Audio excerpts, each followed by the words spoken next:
We have all heard about decluttering your stuff, keeping what's important and what makes you happy. Well, the same is true with decluttering our beliefs, especially for those of us who are deconstructing from harmful, false religious teaching. When you have a collection of beliefs that don't work for you, that don't focus on loving God, loving others, and loving yourself, it is such a gift to you and to those around you to declutter those beliefs.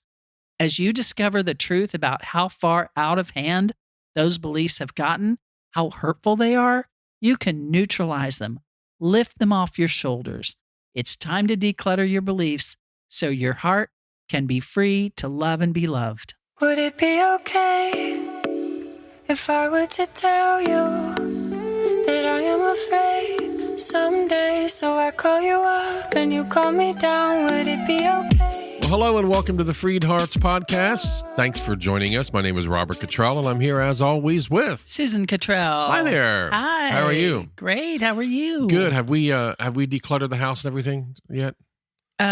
We've done a lot of it. We have done a lot of Yes. it. Yeah. Well, we're going to talk about that today. And we're going to have some fun as we compare that to decluttering your beliefs. Ooh. So first, again, welcome.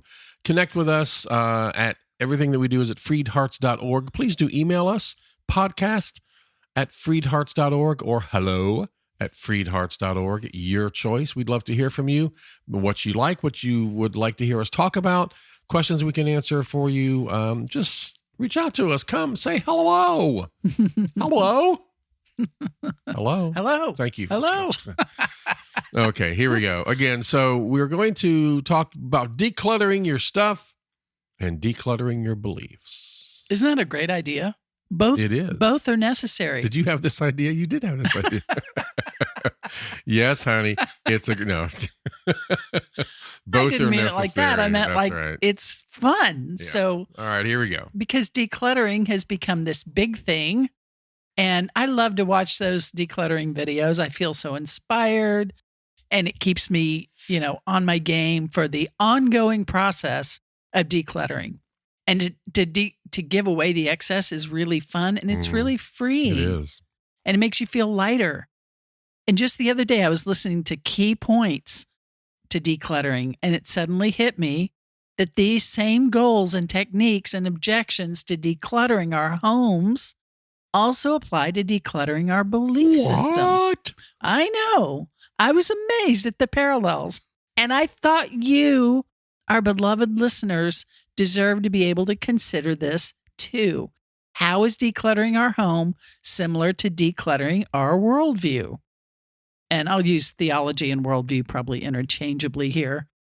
So how does decluttering our possessions compare to decluttering our beliefs? That's what we'll talk about today. Yay. And at the end, I'll even say a bit about Swedish death cleaning. That sounds like a heavy metal band. Yeah. Live tonight, Swedish death cleaning. But that is That's not a thing? scary. That's a thing? It's a thing. Yeah, Wow. you'll see, though. It's not Okay. scary. All right. So the first thing to recognize is that decluttering can be a scary process. One of the biggest hindrances of decluttering, the videos tell me, is that it feels overwhelming and endless. Just think of all the spaces in our home, babe. And we've got to declutter all the closets and the cupboards and the drawers and the shelves and the pantry, all of it. And you've got to remove all the excess or extraneous possessions. It can feel overwhelming. I will declutter the food pantry. Okay. You feel free. And you're kind of afraid you'll end up with nothing, no possessions and no theology. But don't worry about that. Instead, we're just going to take it a bit at a time. And, we could say, I'll just go through my shirts or just my socks, Okay. And to picture your entire worldview and all the beliefs about yourself and about God and humanity and good and evil and hell and heaven and inclusion and exclusion, to question and remove all the incongruent beliefs, it can feel absolutely overwhelming, especially since a lot of those beliefs we are taught to be like immovable. Yes. And afraid to even question. Yes. So we get it. We have been there and we have done that. Yeah, on both counts. On both counts, yeah. So I'll talk about the decluttering stuff, and then Rob will come in with decluttering your ideas, your beliefs. Cool. Okay.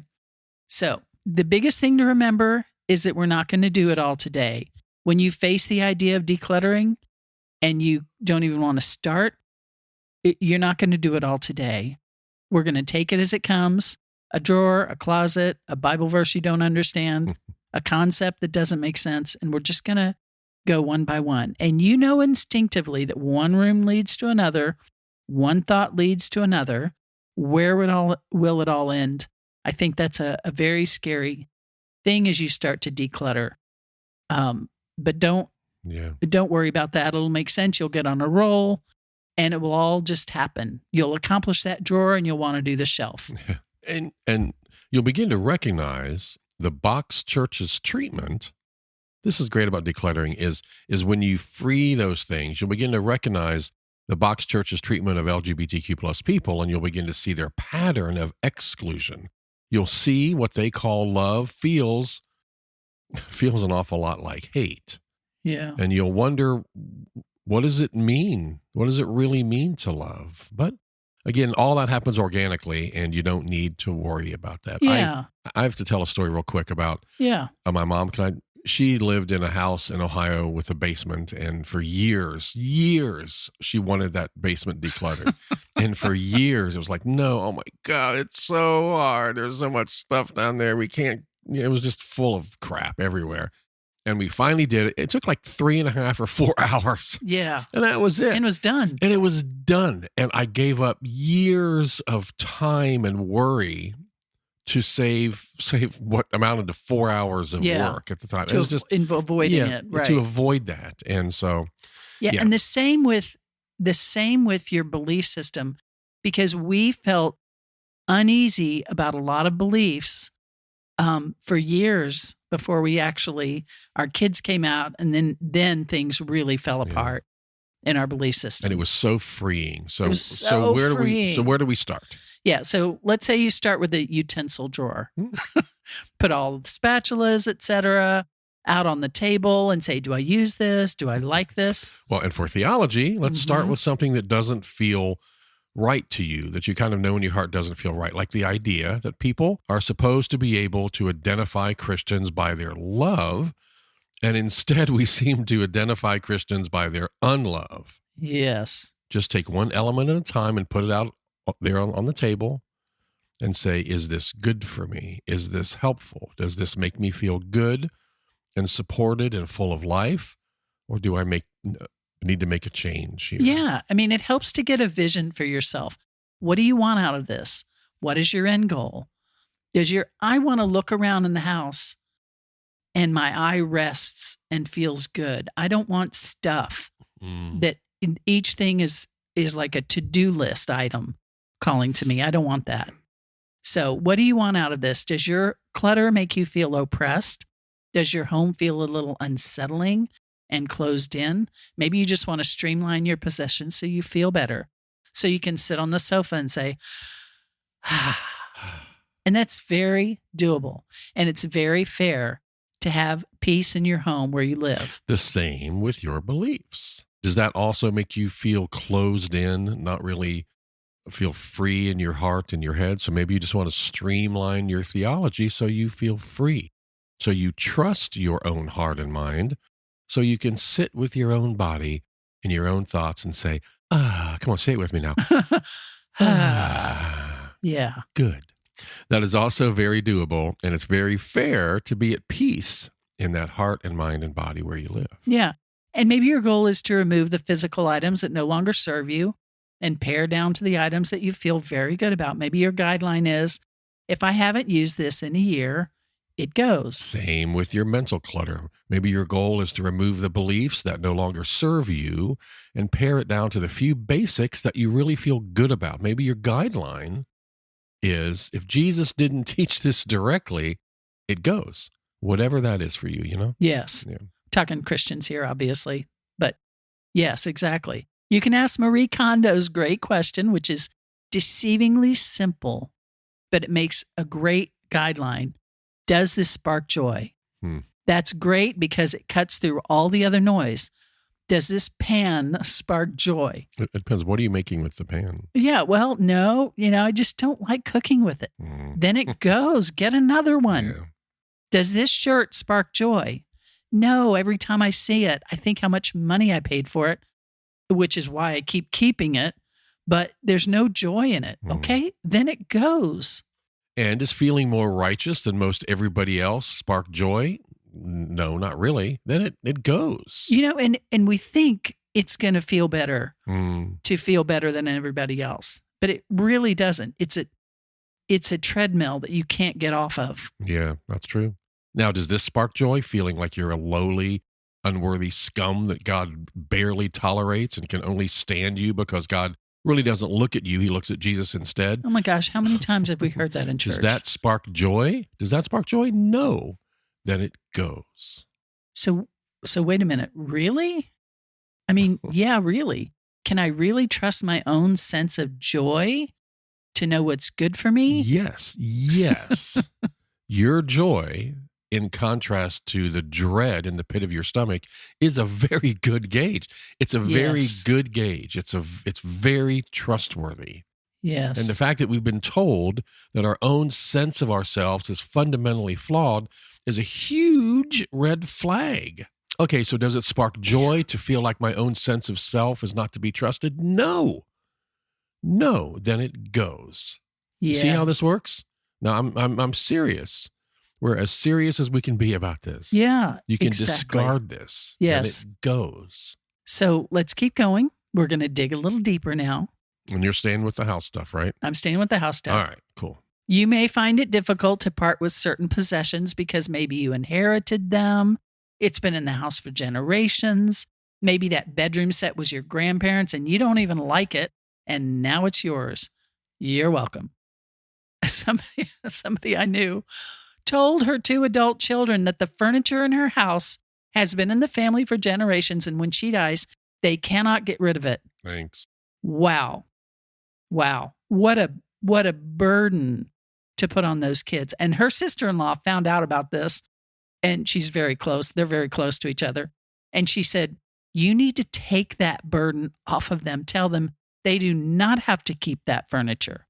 So what? It's been in the family for generations. That doesn't give it magic power. It's just stuff. So what? Are they trying to get their money's worth out of it? I mean, come on now. Your grandparents paid $2 for this. Back in the day. Similarly, we want every penny that's out. right. Similarly, you may have pastors going back in your family for generations, and you're expected to, if not be a pastor, at least continue the same belief system. Yeah, we've heard that so many times. Yeah. My father's a pastor. Yeah. His father's a pastor.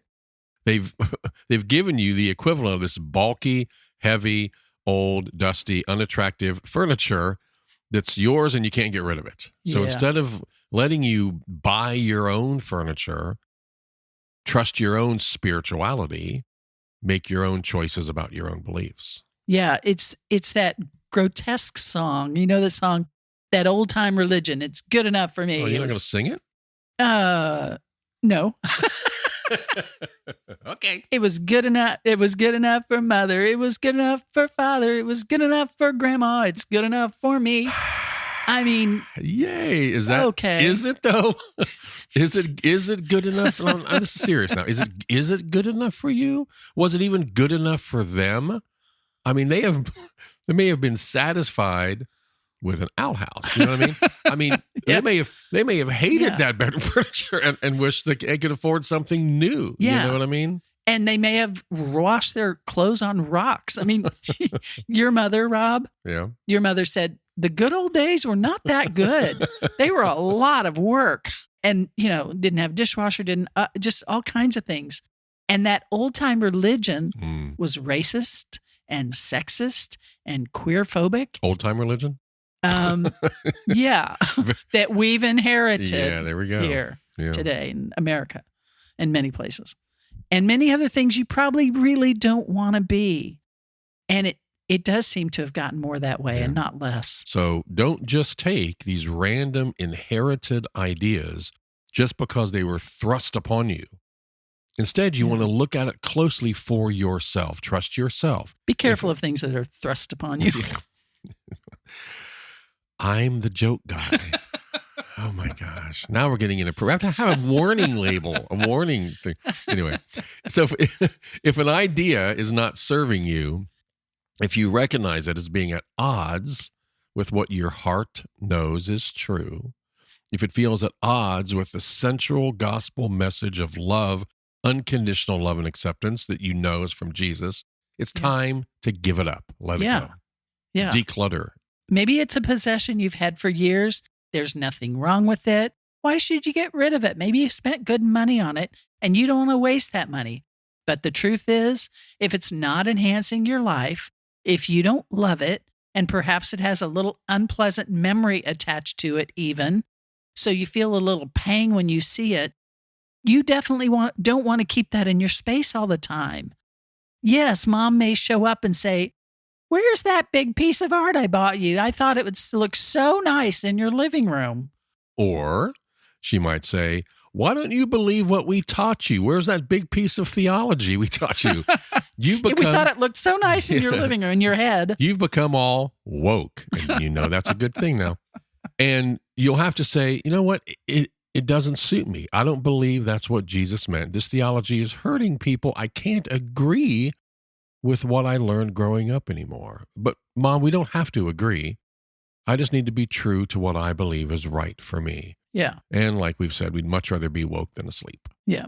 So that sounds simple and easy. It takes courage to be at odds with someone you love. It takes courage to be free. Exactly. Just because somebody gave you something doesn't mean you now have to keep it. And surely they did not mean to give you a burden for life when they gave you that thing, did they? Surely they didn't mean to tie it around your neck like a rock. And if they did mean it, that's all the more reason to take it off your neck right now. And back to decluttering beliefs. If you have been told not to question the beliefs you've learned growing up, that's all the more reason to get them off now. Yeah. So back to the house. And we resist often giving up our physical items because we spend a lot of money on it. We don't want to waste that money. But let me tell you, the truth is the money was lost at the point of purchase, not at the point of giving away the item. You already spent the money. And whether you keep it or not, the money is gone. And keeping the item does not restore any of the money, but it's also a reminder of the money you feel bad about wasting. Well, that's a great point. Yeah, so let it go and move on. And just because you think your item is valuable doesn't mean it is. It's only worth the money someone will pay for it. That's how it works. That's how prices happen. And if that designer handbag you paid $200 for, I don't know anybody who paid, but some of them cost $200. But if it's going on eBay for $20, then that's the current value. It's worth what someone will pay for it. And just because you've had that belief for 20 years doesn't make it more valuable than if you only believed it yesterday. So what about your spiritual beliefs, your theology? You may have believed in hell all your life, and it's caused a lot of stress to believe that. Indeed. Fear, concern for people who, quote, aren't saved. And you think that because you've spent all that time believing it. It's more true than if you just heard it yesterday. You know what I mean? But it's not. It's not. You may think that your belief, let's say that people are evil at the core, that there's no good in them, is true because that's the value you inherited. That's a belief you inherited. But as you look at people, the world over who help each other and care for each other, who do kind things for each other, who care for you, who care for each other, you have to rethink your assessment and say, maybe that's not true. Maybe my thought about all of that was not true. Yeah. And it starts to make sense, doesn't it, when you deconstruct it? And as you press deeper on this decluttering idea, you may find that there's an identity issue. You may so identify with the house full of tchotchkes, with walls and shelves covered with art, knickknacks, memorabilia, just like your mother had the house when you were growing up, that the thought of stripping it down can feel like you're stripping yourself down. It may feel threatening to who you are, even though inside you, is feeling really pressed and even agitated, having so much going on that you can't even think. That's what happens to hoarders, isn't it? They can't imagine a life without all that stuff. And so they're stuck year after year after year. We may be stepping on a few toes out there. Yeah. You know? Yeah. Yeah. And let's say it's even something in the architecture itself. There's a wall that breaks the living room into two spaces, maybe a living room and a dining room, but they're too small to be really useful. But if you remove that wall, you can open it up into one bigger space that you can do so much more with. Yeah. But you have to be able to think outside the pattern. And you too may have inherited beliefs that feel crucial, that even to imagine taking that belief about the fallenness of humankind, let's say, down from prominent display makes you panic. Just the possibility that there's no hell, which should be really good news, shouldn't it? Instead, it sends people into abject panic. That's really true. Yeah. You hear them. It takes courage to reconsider something that has become part of your architecture. I mean, what happens to bad people? And what reason is there to be good? It's always a question when you question hell. Yeah, these are common thoughts. You may feel threatened just to ask a question. Your view of humanity may have been separated into two divided groups, those who know God and those who don't, us versus them.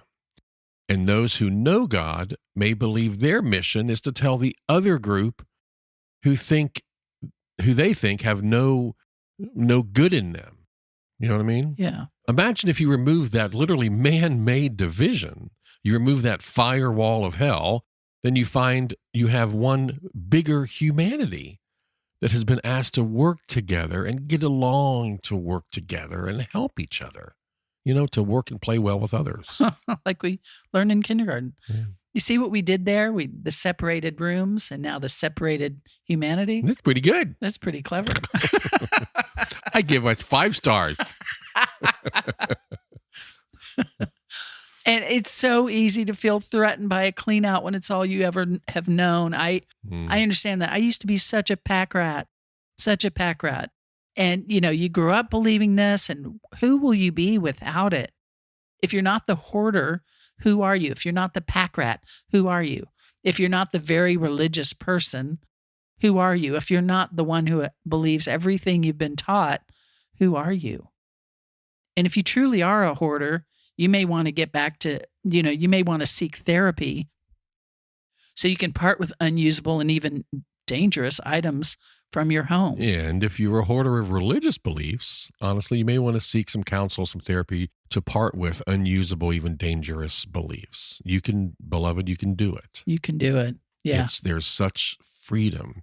We say sometimes, there's a open your box. There's a joy and life and freedom out here that you can't even imagine. It's more amazing, more life-giving than you can imagine. You just need to open the box. You just need to give the thing away. You just need to let go of the belief. When you've been taught to be afraid to question, it's time to question.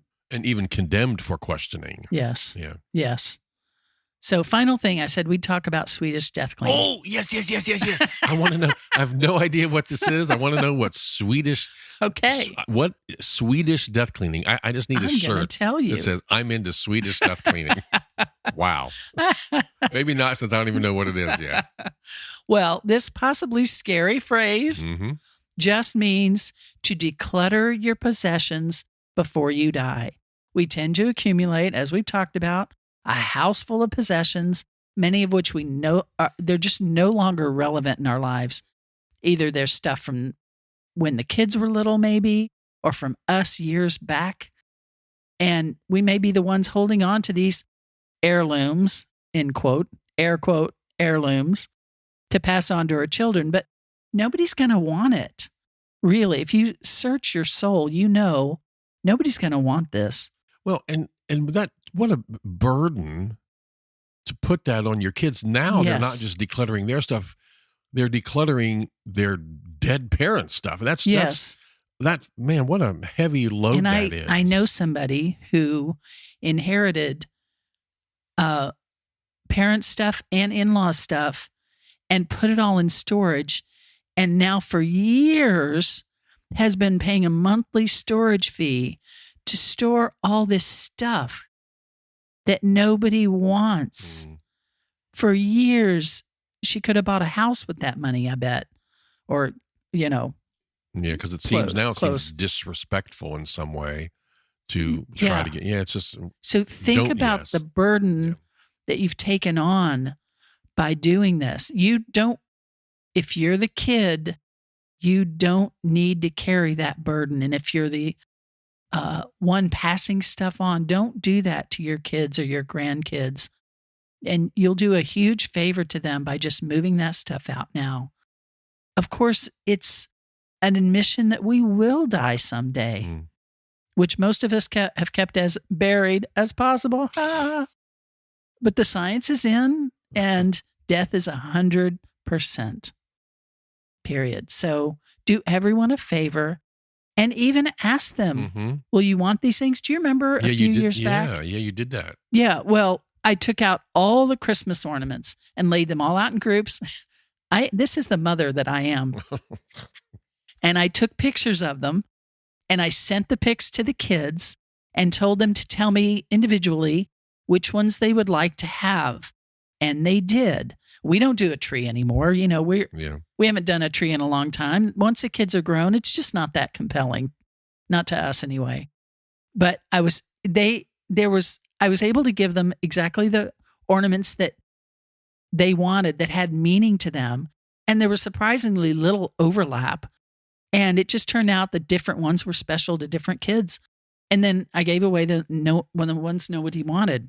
And it was so freeing. And they treasure those now. They treasure those, and they've got exactly what they want. I don't have to think about it again. Yeah. And you did that with other stuff too, didn't you? Yeah, I did. It was like even longer ago than that. We were just in our 40s. The kids were teens. That was a long time ago. It was. And we sat them all in the living room and we asked them about various items. We don't have anything expensive, but just the art they grew up with, prints on the wall, my jewelry box. It's just, just stuff that may have sentimental value. And I was surprised that there was really little overlap. And where it did overlap, I don't know if you remember this, but we were able to negotiate. And more than once someone said, oh, they can have that. It's more important to them than to me. It's very, very sweet. And I'm getting moved by that because, this is all possible because we were all sitting right there still with no plans to leave anytime soon. So there was no heat around it. If you're doing it on your deathbed, it's too emotional, and it's not after we're gone where they're saying, I want that statue and Dad loved you more than me.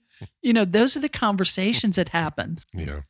And some of the horror stories of what happens afterward are horrific. And my vision, perhaps because I lost so many people young, I don't know, is to hand off that baton myself as I'm able to do that. And now they have the freedom to say, hey, I would like that purse eventually or whatever. And I have zero qualms about it. My son made a comment about our cups that say Cottrell. It's from a business that happened to be named Cottrell, and he liked them. And I was like, here, have them. That's great. I'd rather know what touches their hearts. And sometimes, it just feels good to say, I'm happy for you to have it. So, but the beliefs, you've got to do the same with the beliefs. Don't take on that burden.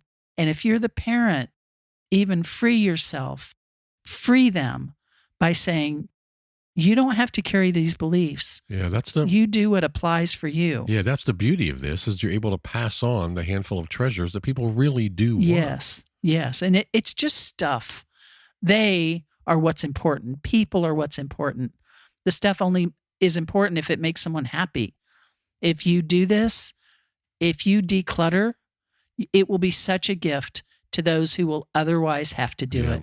And as important as the physical decluttering is, the worldview decluttering is also hella important, as our daughter would say. Yes. When you have a collection of beliefs that really don't work with real people in the real world, that never made sense to begin with, that you may have inherited, so to speak, in the first place, it is such a gift to you and to those who come after you to declutter your beliefs. That's deconstruction. Yes. Now, if you're the parent here, you have a brilliant opportunity.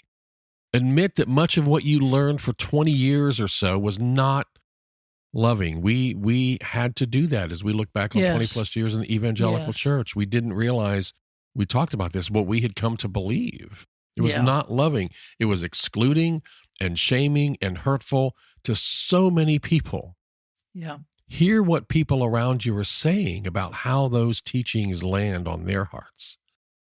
And you tell the truth about how far out of hand those beliefs have gotten, how hurtful they are, and you can neutralize them. You can let them go. That is so Lift them powerful. off of your shoulders and off the shoulders of your children so they don't have to be at odds. I love that. I love that. And if you're the child in this scenario whose parents aren't in a place to declutter their own harmful beliefs, if they insist that you take them and keep them, just send them beautiful thoughts and recognize that they'll only do whatever they're willing or able to do, but you still don't have to take them. You still don't have to take them. And those two kids, if their mother had not gone back to them and said, you don't have to keep this furniture after all, I was wrong. If she never said that to them, they're still able to get rid of the furniture. They don't have to keep it.